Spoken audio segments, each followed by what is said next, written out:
Shalom jemaat yang dikasihi oleh Tuhan kita Yesus Kristus. Ada damai? Puji nama Tuhan, kita bersyukur kepada Tuhan kalau kita boleh ada sampai pada hari ini.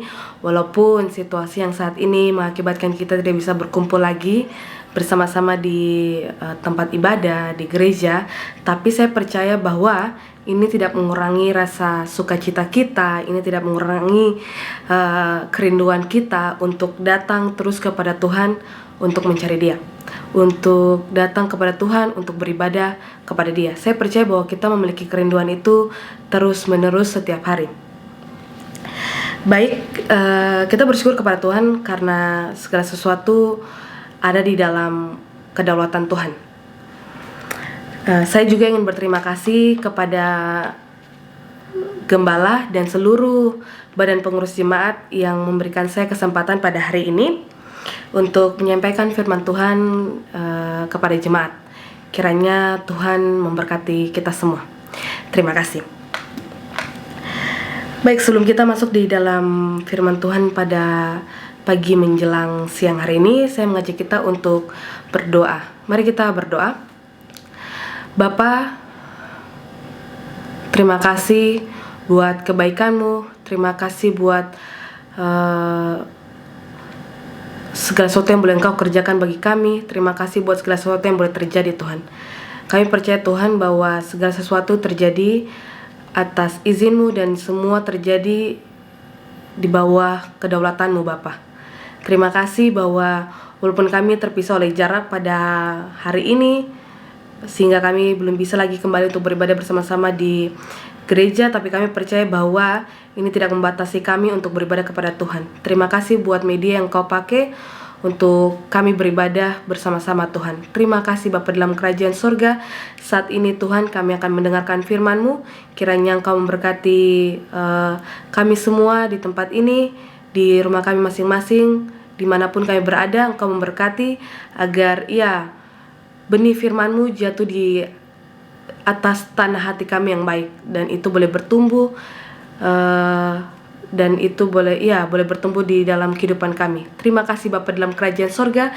Kami sambut firman-Mu pada pagi menjelang siang ini. Di dalam nama Tuhan Yesus Kristus kami berdoa kepada Engkau Bapa di sorga. Haleluya, amin. Baik Bapak Ibu, sebelum kita membaca firman Tuhan pada hari ini yang dilanjutkan dari bacaan minggu lalu, yaitu dari Lukas pasal 7. Yang ingin saya tanyakan adalah, berapa banyak orang yang Bapak Ibu tahu, atau berapa banyak orang yang Bapak Ibu kenal yang sepertinya bergaul dengan orang-orang yang digolongkan sendiri.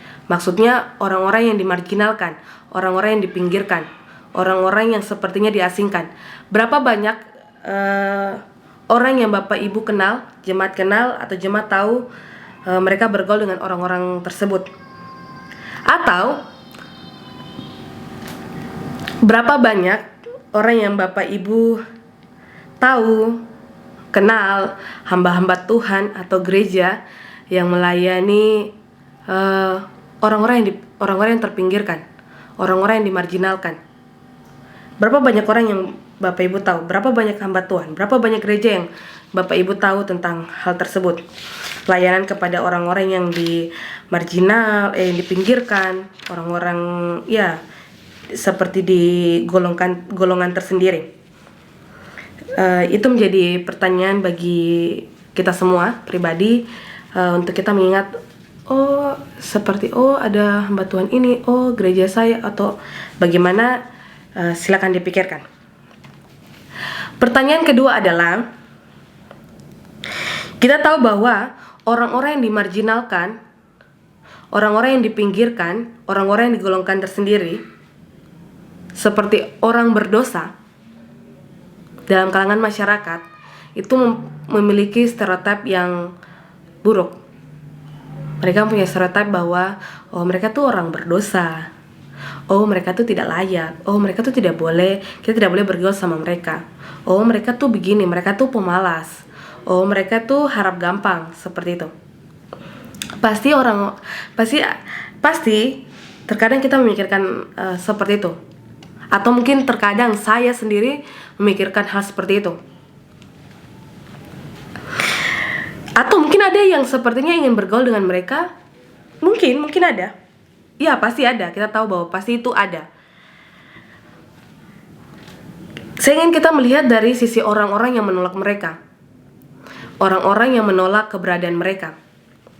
Menurut Bapak Ibu, mereka yang menolak orang-orang yang dimarginalkan, orang-orang yang dipinggirkan ini, mereka menjauh karena orangnya atau karena perbuatannya. Menurut Bapak Ibu, kenapa orang-orang ini yang dianggap benar menjauh dari golongan-golongan ini? Apakah karena orangnya, pelakunya, atau perbuatannya? Mari kita melihat bahwa hari ini kita akan belajar tentang bagaimana Tuhan kita, Yesus Kristus, bergaul dengan seluruh kalangan, bergaul dengan seluruh golongan. Saya mengajak kita semua untuk membaca dalam Lukas pasal 7. Sekali lagi, Lukas pasal 7 ayat 36 sampai pasal 8 ayat 3. Sekali lagi, Lukas pasal 7 ayat 36 sampai pasal 8 ayat 3. Saya akan membacakan untuk kita semua. Bapak Ibu bisa mendengarkannya saja, atau jika sudah ada Alkitab, mari kita membacanya bersama-sama. Saya akan membacanya dan Bapak Ibu bisa mengikutinya di Alkitabnya masing-masing. Lembaga Alkitab memberi judul yaitu Yesus diurapi oleh perempuan berdosa. Ayat 36. Seorang Farisi mengundang Yesus untuk datang makan di rumahnya. Yesus datang ke rumah orang Farisi itu lalu duduk makan. Di kota itu ada seorang perempuan yang terkenal sebagai seorang berdosa. Ketika perempuan itu mendengar bahwa Yesus sedang makan di rumah orang Farisi itu, datanglah ia membawa sebuah buli-buli pualam berisi minyak wangi. Sambil menangis, ia pergi berdiri di belakang Yesus dekat kakinya, lalu membasahi kakinya itu dengan air matanya dan menyekanya dengan rambutnya. Kemudian ia mencium kakinya dan meminyakinya dengan minyak wangi itu. Ketika orang Farisi yang mengundang Yesus melihat hal itu, ia berkata dalam hatinya, "Jika ia ini nabi, tentu ia tahu siapakah dan orang apakah perempuan yang menjamahnya ini. Tentu ia tahu bahwa perempuan itu adalah seorang berdosa." Lalu Yesus berkata kepadanya, "Simon, ada yang hendak kukatakan kepadamu," sahut Simon. "Katakanlah, Guru." Ada 2 orang yang berhutang kepada seorang pelepas uang. Yang seorang berhutang 500 dinar, yang lain 50. Karena mereka tidak sanggup membayar, maka ia menghapuskan hutang kedua orang itu. "Siapakah di antara mereka yang akan terlebih mengasihi dia?" Jawab Simon, "Aku kira dia yang paling banyak dihapuskan hutangnya." Kata Yesus kepadanya, "Betul pendapatmu itu." Dan sambil berpaling kepada perempuan itu, ia berkata kepada Simon, "Engkau lihat perempuan ini? Aku masuk ke rumahmu, namun engkau tidak memberikan aku air untuk membasuh kakiku, tetapi dia membasahi kakiku dengan air mata dan menyekanya dengan rambutnya. Engkau tidak mencium aku, tetapi sejak aku masuk, ia tidak henti-hentinya mencium kakiku. Engkau tidak meminyaki kepalaku dengan minyak, tetapi dia meminyaki kakiku dengan minyak wangi. Sebab itu aku berkata kepadamu, dosanya yang banyak itu telah diampuni, sebab ia telah banyak berbuat kasih. Tetapi orang yang sedikit diampuni, sedikit juga ia berbuat kasih." Lalu ia berkata kepada perempuan itu, "Dosamu telah diampuni." Dan mereka yang duduk makan bersama dia berpikir dalam hati mereka, "Siapakah ia ini sehingga ia dapat mengampuni dosa?" Tetapi Yesus berkata kepada perempuan itu, "Imanmu telah menyelamatkan engkau, pergilah dengan selamat." Tidak lama sesudah itu, Yesus berjalan berkeliling dari kota ke kota dan dari desa ke desa memberitakan Injil Kerajaan Allah. Kedua belas muridnya bersama-sama dengan dia. Dan juga beberapa orang perempuan yang telah disembuhkan dari roh-roh jahat atau berbagai penyakit, yaitu Maria yang disebut Magdalena, yang telah dibebaskan dari 7 roh jahat, Yohanes istri Kuza, bendahara Herodes, Susana, dan banyak perempuan lain. perempuan-perempuan ini melayani rombongan itu dengan kekayaan mereka. Puji nama Tuhan untuk firman Tuhan pada pagi menjelang siang ini. Saya ingin kita belajar di bawah satu tema pada hari ini adalah kasih adalah tanda pertobatan. Sekali lagi, kasih adalah tanda pertobatan. Jadi, karena kita adalah orang Kristen, karena kita adalah pengikut Kristus, saya ingin ini menjadi satu pernyataan adalah tanda bahwa seseorang itu pengikut Kristus adalah dia mengasihi. Tanda bahwa seseorang itu adalah pengikut Kristus adalah dia mengasihi. Ketika saya berbicara tentang kasih, apa yang Bapak Ibu pikirkan tentang kasih? Ketika saya berkata tentang kasih, apa yang Bapak Ibu pikirkan tentang kasih? Ketika saya berbicara tentang kasih, ketika saya berpikir tentang kasih, saya memikirkan tentang pemberian. Saya memikirkan tentang memberi. Kita tahu bersama bahwa beberapa tahun yang lalu, 2 tahun yang lalu, apa tahun lalu, saya lupa, apa 3 tahun yang lalu, saya lupa.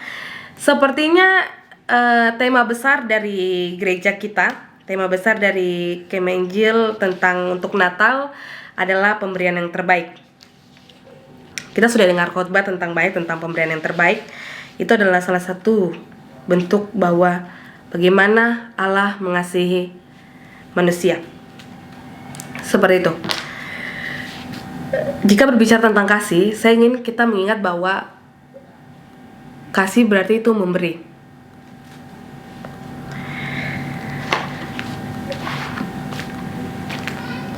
Dari firman Tuhan yang baru kita baca pada hari ini, kita dapat melihat bahwa bagaimana Yesus bergaul dengan seluruh golongan.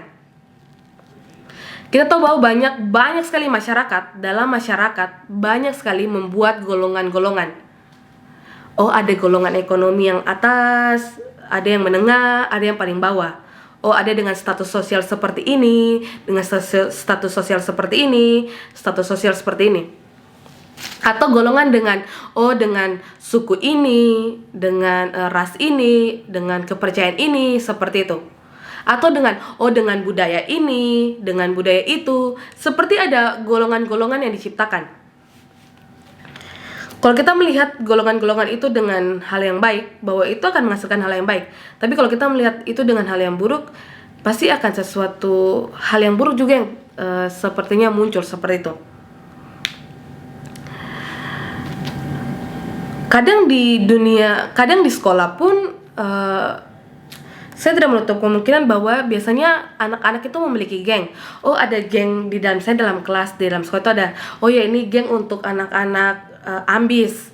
Oh, ini untuk geng anak-anak yang terkenal. Oh, ini ada geng untuk anak-anak yang biasa masuk ruang BK.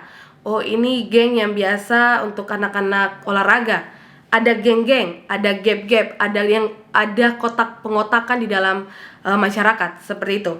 Itu tidak bisa kita hindari, dan itu yang terjadi pada saat ini. Apa yang terjadi pada saat ini itu juga sudah terjadi di zaman Yesus. Bagaimana mereka membuat pengotakan dalam masyarakat. Ada orang-orang pengelompokan, orang-orang Farisi, orang-orang Saduki, ada orang-orang berdosa, pemungut cukai. Oh, mereka satu letting seperti itu. Satu golongan seperti itu. Tapi apa yang ingin kita lihat adalah Yesus masuk di golongan ini. Kita akan belajar dari ini adalah saya ingin memberi kita lihat bahwa ada 2 golongan.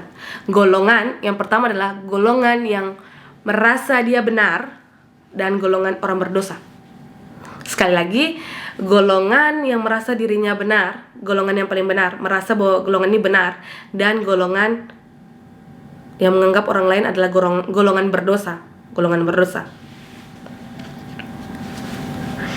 Kita lihat bahwa bagaimana Yesus masuk di dalam kedua golongan ini. Mari kita lihat bersama-sama.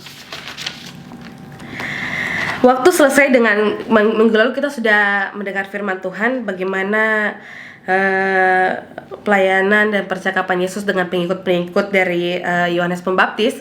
Setelah dari pelayanan itu, mari kita lihat bahwa Yesus diundang oleh salah seorang Farisi, Simon, untuk datang makan di rumahnya. Jadi Simon ini menjamu Yesus dengan mengundangnya dengan makan di rumahnya, seperti jamuan kasih, seperti itu. Ketika mereka sedang duduk makan,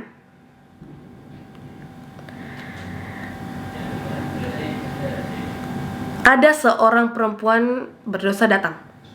Sebelum itu saya ingin kita melihat bahwa kita tidak tahu bahwa apa maksud dari orang Farisi ini mengundang Yesus. Apa maksud tujuan dari si Simon ini mengundang Yesus makan di rumahnya? Karena kita tahu bahwa Yesus itu cukup terkenal pada zaman itu. Bahkan sampai saat ini Yesus terkenal sekali. Maksud saya adalah ketika di zaman Yesus itu, Yesus sudah terkenal karena pengajaran-pengajaran yang dia berikan. Kita tidak tahu maksud dari si Simon ini mengundang Yesus ini apa? Apa karena supaya dia dilihat bahwa ini Simon si Farisi yang undang Yesus makan di rumahnya, supaya apakah untuk dia terkenal, atau karena kita tahu bahwa di dalam pelayanan Yesus juga terkadang ada orang-orang yang sepertinya kontras dengan pengajaran Yesus. Dia ingin menyerang Yesus, dia ingin mencoba Yesus. Dan saya juga kita tidak tahu bahwa apa maksud dari si Simon ini. Apakah dia ingin mencoba Yesus atau tidak, kita tidak tahu. Tapi kita tahu bahwa Yesus mengetahui isi hati dan juga pikiran manusia. Jadi saya yakin bahwa Yesus menerima undangan si Simon ini. Yesus sudah tahu maksud dan tujuannya. Dan maksud dari Yesus datang juga pasti ada tujuannya. Seperti itu. Seperti kalau zaman ini, kalau mau lihat si Simon ini seperti dia pansos, panjat sosial gitu biar dia terkenal. Mungkin, kan saya juga tidak tahu ya, tapi kita hanya seperti mencocok-cocokkan saya dengan situasi yang ada, seperti itu. Waktu sedang makan, ada perempuan berdosa ini datang. Ini sudah menunjukkan dua golongan, si Simon dan si Simon orang Farisi, dan juga perempuan yang berdosa ini. Dua golongan sekaligus.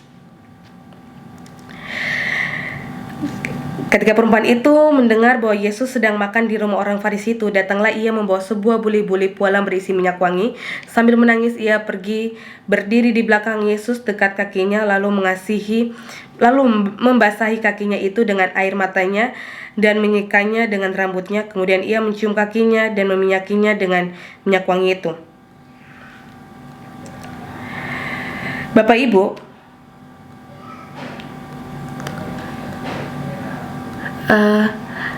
perempuan ini datang.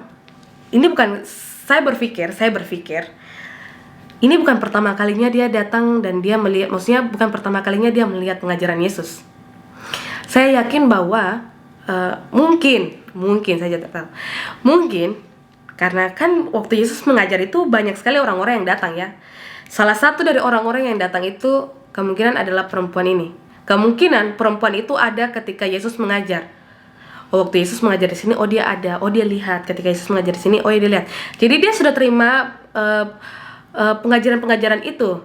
Dan titik puncak ketika dia benar-benar ingin dipenuhi dengan kehadiran pengampunan, pelepasan yang diberikan Yesus, dia datang menjumpai Yesus. Saya yakin bahwa dia sudah mendengar sebelumnya pengajaran-pengajaran Yesus. Sampai akhirnya dia datang karena dia tahu, karena di sini dikatakan bahwa dia mendengar bahwa Yesus sedang makan. Berarti dia sudah tahu. Yesus ini siapa? Yesus ini guru yang mengajar seperti itu. Saya yakin bahwa dia sudah tahu dan dia datang dengan seluruh bebannya dia. Seperti itu. bebannya dia tidak diterima di lingkungannya karena perbuatannya, karena perilaku yang dia buat. Karena kita tidak tahu bahwa di sini hanya disebutkan bahwa dia berdosa, tapi tidak disebutkan bahwa dia berdosa karena apa. Tidak disebutkan karena perbuatan apa, tidak disebutkan. Ya, hanya dibilang bahwa dia adalah orang yang berdosa seperti itu. Tapi Bapak Ibu,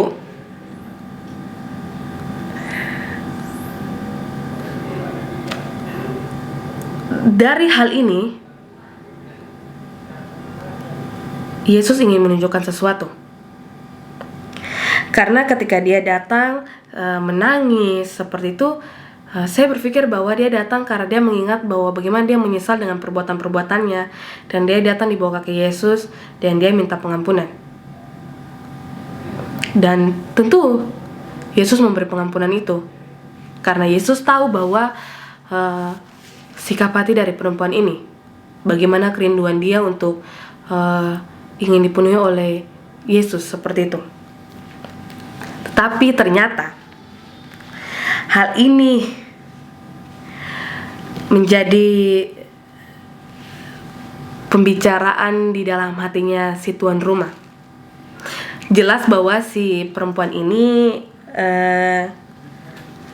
tidak diundang karena dia adalah orang berdosa, dikenal di daerah itu dia orang berdosa, dan sangat tidak mungkin seorang Farisi ini mengundang dia. Jadi waktu ketika Yesus mendapat perlakuan seperti itu, kita lihat bahwa Yesus tidak menolaknya. Yesus tidak seperti jangan, tidak. Yesus bilang sudah cukup, tidak. Yesus membiarkan hal itu terjadi. Nah, respon dari si orang Farisi ini, saya rasa ini menjadi pintu untuk Yesus masuk dalam pengajarannya. Dia mengatakan bahwa kalau misalnya ia nabi, ia pasti tahu siapa dan apa perbuatan perempuan berdosa ini. Seperti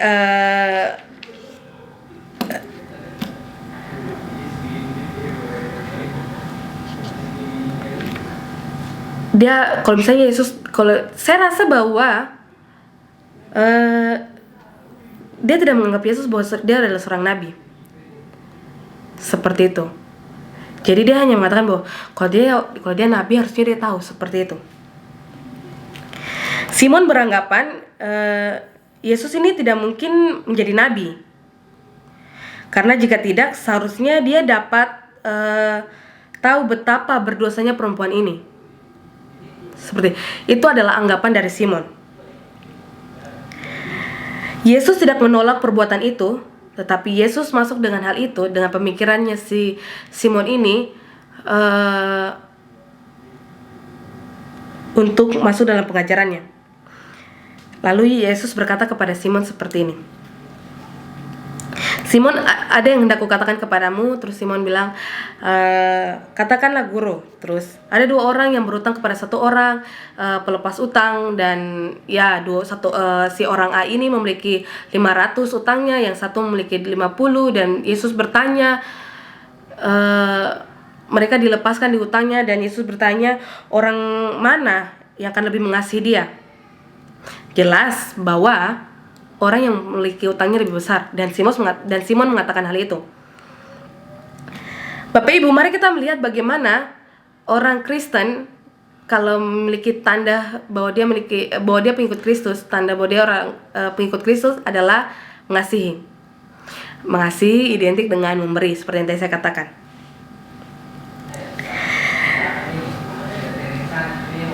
Bapak Ibu, walaupun Yesus menerima baik jamuan kasih yang Simon berikan, dengan pelayanan yang Simon sudah berikan, ini tidak serta-merta bahwa Yesus membenarkan perkataan hati Simon di dalam hatinya seperti menjudge perempuan itu, mencemooh perempuan itu. Itu seperti Yesus bilang bahwa walaupun ada seseorang yang buat saya baik, kalau misalnya ada orang yang buat saya baik, tapi kalau misalnya dia salah, saya akan tegur dia. Saya ingat dengan seperti salah satu ayat yang mengatakan seperti ini. Lebih baik teguran yang nyata daripada kasih yang tersembunyi. Maksudnya itu seperti saya menegur karena dia salah, seperti itu. Yesus tidak ingin membiarkan hal itu terjadi dan itu mengakibatkan dosa. Yesus tidak ingin mengabaikan itu. Jadi Yesus menegur Simon. Walaupun Simon sudah memberi pelayanan yang baik dalam jamuan kasih ini, tapi Yesus ingin menegurnya. Karena apa yang dipikirkan Simon itu salah, seperti itu.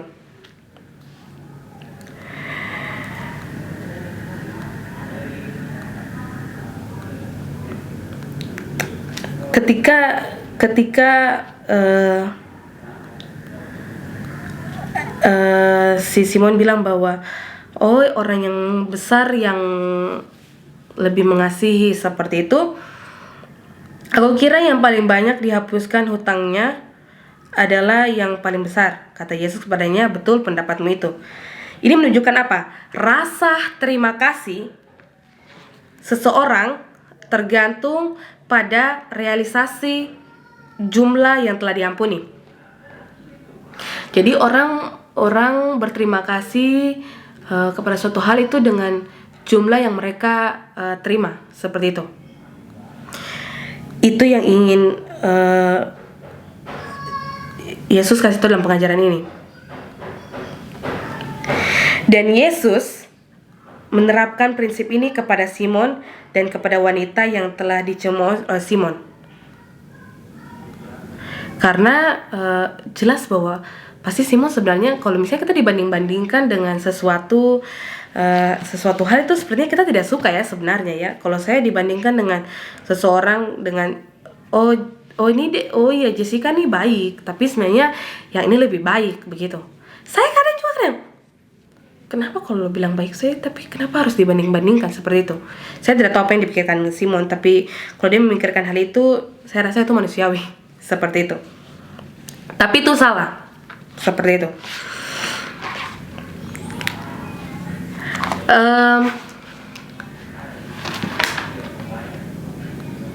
Yesus, ketika saya berpikir bahwa Yesus sepertinya tidak merasakan kasih, merasakan sebuah cinta ketika dia datang ke dalam rumah itu. Karena kalau kita lihat, ketika Yesus masuk ke rumah Simon mengabaikan Yesus dengan adat kebiasaan masyarakatnya. Seperti misalnya waktu kalau misalnya di Sumba, pasti kalau kita datang dengan disambut dengan seperti ada kebiasaan, yaitu cium hidung, seperti itu. Tapi mungkin itu kebiasaan dari adat kebudayaan setempat, seperti itu. Ini yang coba Yesus katakan, bahwa sepertinya Yesus tidak menerima hal itu dari Simon. Karena Yesus memakai perbandingan yang perempuan itu lakukan di ayat sebelumnya dengan apa yang Simon tidak lakukan. Simon mengabaikan adat kebiasaan ketika menjamu tamu. Perempuan itu membersihkan kaki Yesus. Di adat kebiasaan sana, kalau ada orang yang bertamu atau datang ke rumah orang, pasti kakinya dibersihkan karena debu, seperti itu. Simon tidak melakukannya. Makanya Yesus mengatakan bahwa Aku masuk ke rumahmu, namun engkau tidak memberikan aku air untuk membasuh kakiku, tetapi dia membasahi kakiku dengan air mata dan menyekanya dengan rambutnya. Perempuan ini lakukan, Simon tidak melakukannya. Engkau tidak mencium aku, tetapi sejak aku masuk, dia tidak henti-hentinya mencium kakiku. Perempuan ini lakukan, Simon sekali lagi tidak melakukannya. Engkau tidak meminyaki kepalaku dengan minyak, tetapi dia meminyaki kakiku dengan minyak wangi. Sekali lagi, perempuan ini lakukan dan Simon tidak melakukan. Apa yang ingin Yesus katakan? Apa yang coba Yesus katakan adalah perempuan ini memberi sikap hati yang baik. Dia menerima, dia memberikan penghormatan dia kepada Yesus. Bagaimana seorang Simon, seorang Farisi ini mengabaikan hal tersebut? Ini adalah adat kebiasaan dari mereka, tapi ternyata Simon mengabaikannya. Dia tidak memberikan penghormatan atau ya, kalau misalnya ada tamu yang datang ke rumah kita, pasti kita menghormati, bukan? Dan Simon ini tidak melakukan hal itu. Itu yang coba Yesus bandingkan. Saya yakin bahwa kadang kita tidak suka ya dibandingkan ya sebenarnya ya. Tapi kadang perbandingan itu dipakai untuk agar kita belajar seperti itu. Dan Yesus membandingkan si Simon orang Farisi yang dikatakan bahwa golongan benar dengan si perempuan berdosa ini. Apa yang ingin kita pelajari tentang tema hari ini, yaitu tentang kasih adalah tanda pertobatan, bahwa tanda bahwa seseorang itu pengikut Kristus adalah dengan mengasihi, yaitu dengan memberi. Pada ayat berikut ini, itu ada di ayat yang ke-47, menjadi poin kita pada hari ini. Bagaimana itu yang harus dimiliki oleh kita sebagai pengikut Kristus. Saya senang dengan terjemahan dari BIMK, Bahasa Indonesia Masa Kini, tetapi saya akan bacakannya untuk kita semua dari BIMK, tapi saya akan bacakannya juga dari terjemahan baru, ayat 47. Sebab itu aku berkata kepadamu, dosanya yang banyak itu telah diampuni, sebab ia telah banyak berbuat kasih.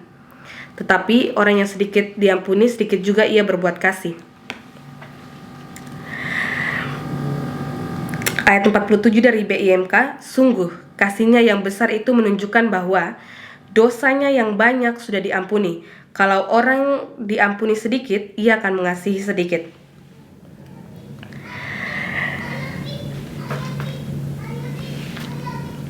Apa yang ingin kita pelajari hari ini adalah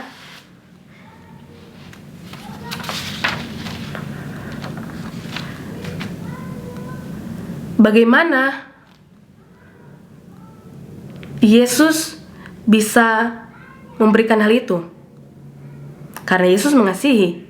Dari awal, Yesus sudah memberikan hal itu kepada perempuan berdosa ini. Dia membiarkan dia mendapatkan tempat.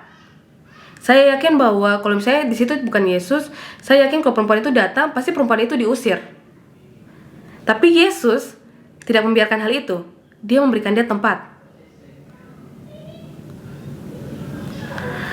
Yang berikutnya adalah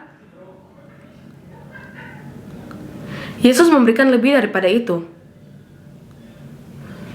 Pengampunan, pertobatan. Apa yang perempuan itu butuhkan, itu yang Yesus berikan. Lalu ia berkata kepada perempuan itu, dosamu telah diampuni. Perempuan itu membutuhkan pengampunan, dan Yesus memberikan hal itu. Yesus mengasihi perempuan itu. Dan Yesus mau kita sebagai pengikut Kristus melakukan hal itu. Bagaimana kita mengampuni? Bagaimana kita mengasihi? Yaitu dengan memberi. Dan mereka yang duduk makan bersama dia berpikir dalam hati mereka, siapakah ia ini sehingga ia dapat mengampuni dosa? Tapi Yesus berkata kepada perempuan itu, imanmu telah menyelamatkan engkau, pergilah dengan selamat. Saya tidak ingin kita semua terpengaruh karena sepertinya salah menafsirkan bahwa seperti yang di ayat 47, bahwa kita berpikir bahwa perempuan ini diampuni karena dia sudah berbuat banyak dia sudah berbuat banyak kasih, atau dia sudah banyak berbuat kebaikan dibanding dengan si orang tadi. Perempuan berdosa ini sudah meminyaki Yesus kakinya, sudah menyeka kaki Yesus dengan rambutnya, sudah memberi minyak wangi-wangian seperti itu. Saya tidak ingin kita melihat bahwa itu yang menjadikan perempuan itu diselamatkan. Tidak. Perempuan itu tidak diselamatkan karena hal itu. Perempuan itu diselamatkan karena imannya. Dengan perumpamaan yang Yesus berikan, dengan teguran, dengan pengajaran yang Yesus berikan, menunjukkan bahwa perempuan itu diampuni. Yesus memberikan apa yang perempuan itu butuhkan. Perlu untuk diingat bahwa keselamatan adalah kasih karunia Allah. Karena kita ingat bahwa minggu lalu Bapak Gembala sudah mengingatkan kita bahwa bagaimana keselamatan itu didapat dengan cuma-cuma, bukan karena perbuatan kita. Kita sudah selalu dengar hal itu. Kita diselamatkan bukan karena perbuatan kita, tapi hanya karena anugerah Allah, karunia Allah. Keselamatan adalah kasih karunia Allah melalui iman dan bukan perbuatan kasih atau kemurahan. Perbuatan perempuan itu menunjukkan imannya yang sejati dan Yesus menerimanya. Itu yang perempuan itu lakukan, yaitu dengan imannya. Kita harus ingat bahwa kita mengasihi bukan supaya kita diampuni. Tidak. Kita tidak mengasihi bukan untuk kita diampuni, tidak. Itu bukan yang Yesus inginkan.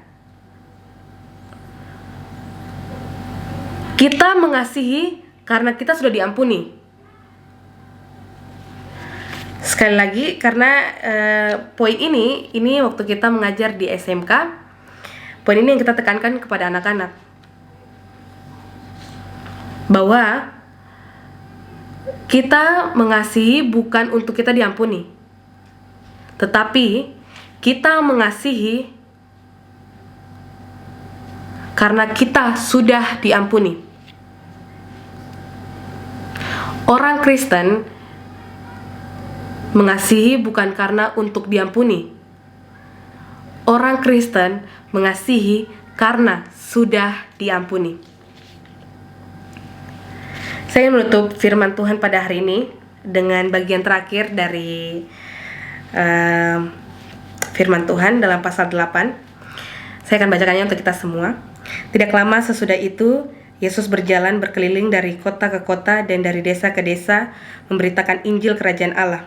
Ke-12 muridnya bersama-sama dengan dia, dan juga beberapa orang perempuan yang telah disembuhkan dari roh-roh jahat atau berbagai penyakit, yaitu Maria yang disebut Magdalena, yang telah dibebaskan dari 7 roh jahat, Yohana istri Kuza, bendahara Herodes, Susana, dan banyak perempuan lain. Perempuan-perempuan ini melayani rombongan itu dengan kekayaan mereka. Bapak Ibu, kita sudah melihat bahwa bagaimana Yesus melayani masuk dalam seluruh golongan. Pada hari ini, untuk menutup firman Tuhan pada hari ini, kita melihat Yesus, ketika saat itu Yesus pergi untuk memberitakan kerajaan Allah. Saat ini kita melihat Yesus saja waktu itu memberitakan kerajaan Allah.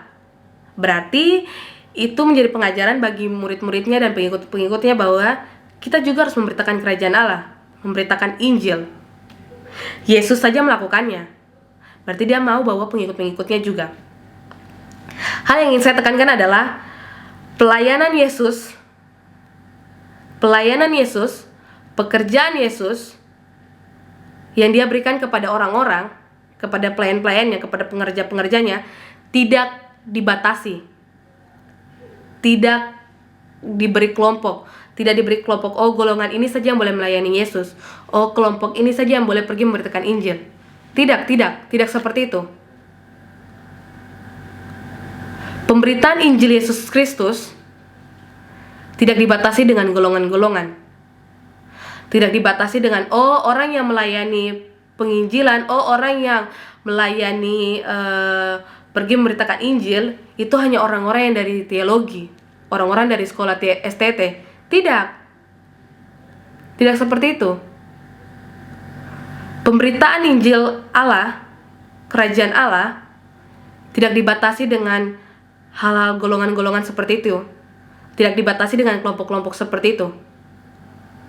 Seluruh kalangan yang sudah menerima Yesus Kristus sebagai Tuhan dan Juru Selamat, siapapun dia, apapun golongannya, apapun tingkat sosialnya, apapun tingkat ekonominya, dia berhak untuk pergi memberitakan Injil. Ini tidak dibatasi. Tidak dibatasi. Karena apa yang ingin Yesus katakan adalah, ini judulnya adalah perempuan-perempuan yang melayani Yesus. Kita tahu bahwa di zaman dulu, di orang Yahudi, perempuan itu tidak boleh belajar. Sepertinya pergerakan-pergerakan perempuan ini dibatasi. Itu sangat dibatasi. Tapi apa yang ingin Yesus katakan bahwa Yesus tunjukkan adalah perempuan-perempuan ini pergi untuk melayani Yesus. Ini menunjukkan apa? Tidak ada lagi pembatasan-pembatasan, tidak ada lagi kelompok-kelompok. Semua orang berhak untuk melayani Yesus. Semua orang yang menerima Yesus Kristus, semua orang pengikut Kristus berhak dan harus pergi untuk memberitakan Injil Allah. Bagaimana dengan kita? Apakah kita mau pergi untuk memberitakan Injil Allah? Apakah hanya untuk kelompok-kelompok ini? Siapa yang ingin menerima Injil Allah? Siapa yang ingin menerima Injil kerajaan Allah? Hanya orang-orang besar? Atau hanya orang-orang kecil? Yesus mau kita pengerja-pengerjanya masuk di seluruh golongan. Injil kerajaan Allah diberikan untuk seluruh golongan.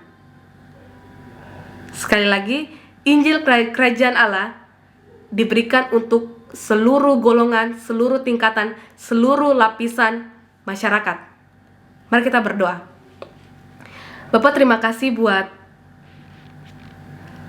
kebaikan-Mu. Kami telah selesai dengan mendengarkan firman-Mu, tapi kiranya Tuhan, Roh-Mu sendiri yang memberi pengertian bagi kami, Tuhan. Terima kasih Bapa dalam kerajaan sorga. Kami menyerahkan kehidupan kami ke dalam tangan Tuhan, dan kami adalah pengerja-Mu. Kami siap untuk pergi untuk memberitakan Injil di seluruh kelompok masyarakat, di seluruh lapisan masyarakat. Terima kasih Bapa dalam kerajaan sorga. Ini saja doa kami, di dalam nama Tuhan Yesus Kristus kami berdoa kepada Bapa di sorga. Haleluya. Amin.